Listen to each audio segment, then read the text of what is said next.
শীতকালে উত্তর দিক থেকে হিমালয় অঞ্চল হয়ে আসা ঠান্ডা ও শুষ্ক বায়ু প্রবাহের কারণে রংপুরে তাপমাত্রা দ্রুত কমে যায়। রংপুর অঞ্চলে অন্যান্য অঞ্চলের তুলনায় ঠান্ডা বেশি অনুভূত হওয়ায় দেখা দেয় ঘন কুয়াশা ও শৈত্যপ্রবাহের। আবার মাঝে মাঝে দেখা মেলে না সূর্যের। রাতে শীতের প্রকোপ তীব্র বেড়ে যাওয়ায় বয়স্ক এই নৈশ প্রহরীরা শ্বাসকষ্ট, বাত ব্যথা ও ঠান্ডাজনিত রোগে আক্রান্ত হচ্ছেন বেশি। তথ্য অনুযায়ী জানা যায়, রাতে পাহারা দেয়া এই নৈশ প্রহরীদের অধিকাংশই বয়স্ক।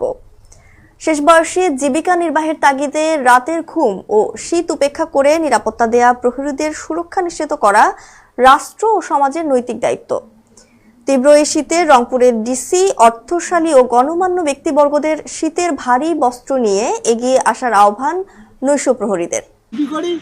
এবং পুলিশ প্রশাসন যেভাবে ডিউটি করে তার চেয়ে আমরা ভালো ডিউটি করি এবং আমরা সরকারের কাছে এই যে একটু আশা ধর যেন আমরা কিছু কাপড় চোপড়ের মধ্যে যেন আমরা শীত কাটাইতে পারি, কুয়াশা কাটাইতে পারি এবং বৃষ্টি কাটাইতে পারি। এইটা একটা আমার আবেদন, এই আবেদনটা আমার মঞ্জুর হোক।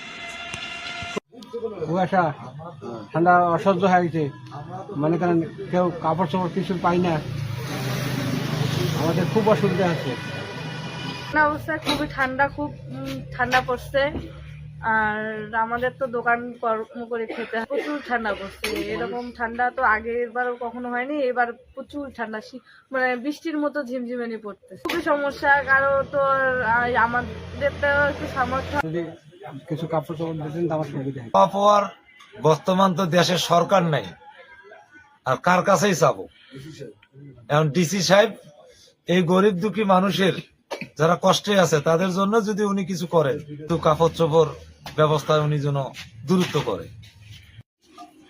কঠিন ঠান্ডায় এখন পর্যন্ত আমার শরীর কাঁপতেছে। বুড়া মানুষদের কি, মানুষ যেমন নুকি থাকে সেই অবস্থা। অধ্যাপক এম এ মান্নান স্মৃতি